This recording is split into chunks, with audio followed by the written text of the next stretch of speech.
Lods, itong binubunot natin, ito yung sakit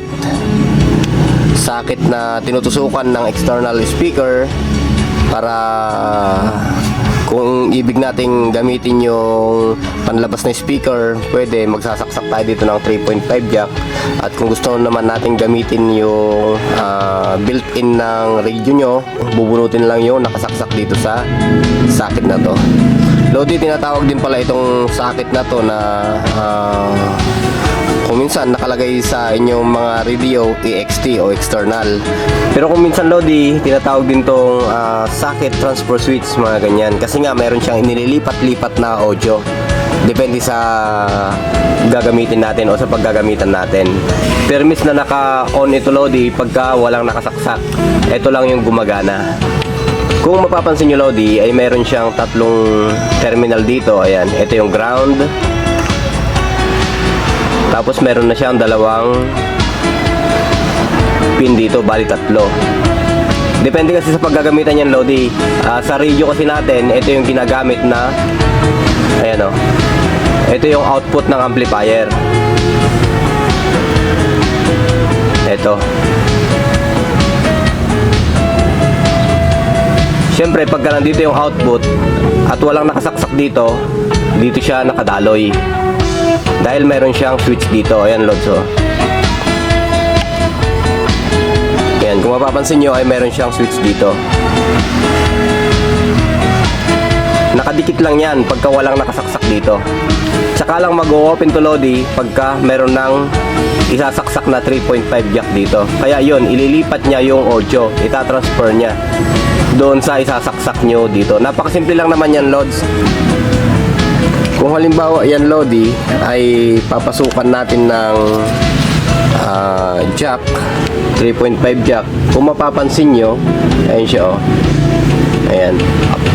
Habang tinutusok pa lang natin yung 3.5 jack, umaangat na yung,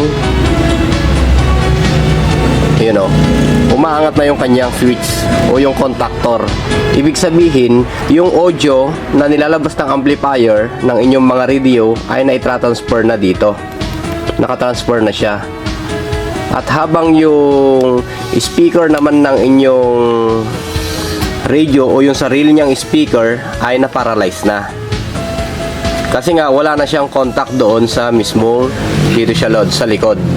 Ayan. Wala na siyang contact dito.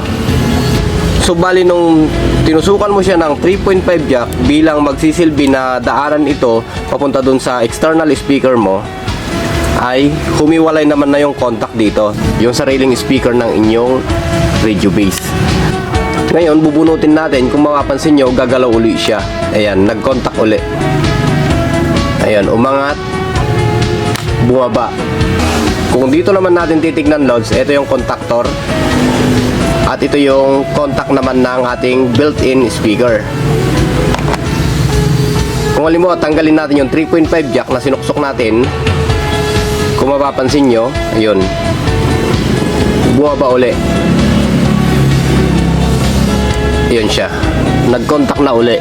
Bali itong contactor na to na may hawak sa output ng amplifier ay dumikit na uli dito. Kaya ang aandar na nyan ay yung inyong sariling speaker sa may radio base. Kung minsan, Lodi, nagkakaproblema tayo sa mga kasama natin dito kasi kung minsan sabi nila gumagana lang siya pagka mayroong external speaker, pero sa loob ay hindi. Maaring ang problema nito, Lodi, kung minsan ay dito madumi. Ayan, punasan nyo lang to o kaya lihain nyo. Ayan siya, oh. Yung mismong binababaan nitong contactor na ito ay lihain nyo lang. Ayan, banda, kaskasin nyo lang, Lods. Ayan. At sigurado yan na magkakaroon ng audio ang inyong built-in speaker. Pero depende yan, baka sira naman yung kanyang speaker, kailangan nyo ding magpalit. Ganito lang naman yung trabaho ng switch na to, Lodi, o yung socket na to. Hindi lang naman kasi siya pangkaraniwang socket lang, kasi nga meron siyang trinatransfer na audio. Kaya kung minsan masasabi rin natin na isang socket transfer switch to. Halimbawa, nakatusok sa kanya yung 3.5 jack na mayroong speaker sa dulo, yun ang gumagana. Pero pagka binunot natin, Okay, yung speaker na ng sariling radyo nyo ang gagana.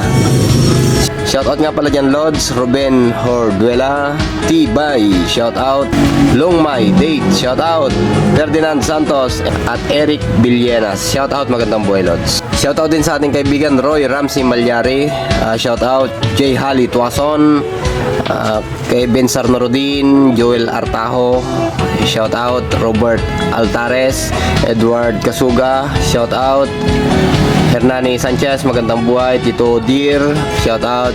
Jogs, shout out. Edgar Hermenhildo, shout out. Adston Magalona, shout out. Alfredo Ingracia Abejo, shout out. Sir Angelito, shout out yan.